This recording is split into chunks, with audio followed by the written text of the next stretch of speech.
ঝিনাইদহে UP নির্বাচনে ব্যতিক্রমী প্রচারণায় নেমেছেন নারীরা। মাঠে নেমেছেন তারা পছন্দের চেয়ারম্যান প্রার্থীকে বিজয়ী করতে। ঢাক ঢোল সানাই বাজিয়ে গানের তালে নেচে গিয়ে 15টি ইউনিয়নে চলছে ভোট প্রার্থনা। মিছিলে বের হয়েছে, মিছিল করেছে।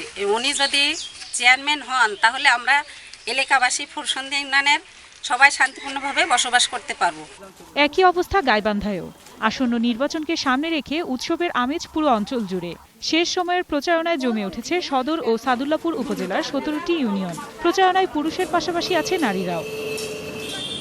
প্রার্থীদের আচরণবিধি ভঙ্গের মহোৎসবের মধ্য দিয়ে চলছে পাবনার সুজানগর উপজেলার 10 ইউনিয়নে শেষ সময়ে নির্বাচনী প্রচারণা।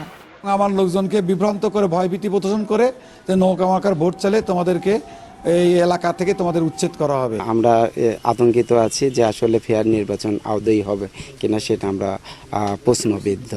লক্ষ্মীপুরের 8টি ইউনিয়নে ভোট হবে শনিবার। এর মধ্যে 5টি ইউনিয়নে বিনা প্রতিদ্বন্দ্বিতায় চেয়ারম্যান পদে 5 প্রার্থী নির্বাচিত হওয়ার পথে। অন্য ইউনিয়নের প্রার্থীরা বাল্যবিবাহ, ইফটিজিং রোধ সহ নারী উন্নয়নের আশ্বাস দিয়ে মাঠ চষে বেড়াচ্ছেন। বাল্যবিবাহ, শিশু নির্যাতন, নারী নির্যাতন, ইফটিজিং এগুলো বন্ধ করার চেষ্টা করব ইনশাআল্লাহ।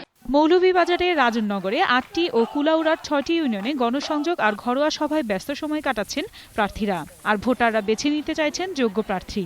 আমরা এলাকা খুব দুর্গ এলাকা, সেই এলাকা কারেন্ট নাই, বিদ্যুৎ নাই, মানুষ অনাহারে মরে, রাস্তাঘাট নাই।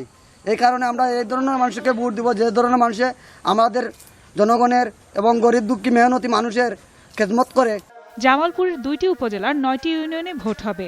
শেষ সময়ে নির্বাচনী প্রচারণায় বাধা দেওয়া সহ নানা অভিযোগ থাকলেও সুষ্ঠু নির্বাচন নিয়ে আশাবাদী সবাই। আফসানা নীলা, 21 টেলিভিশন।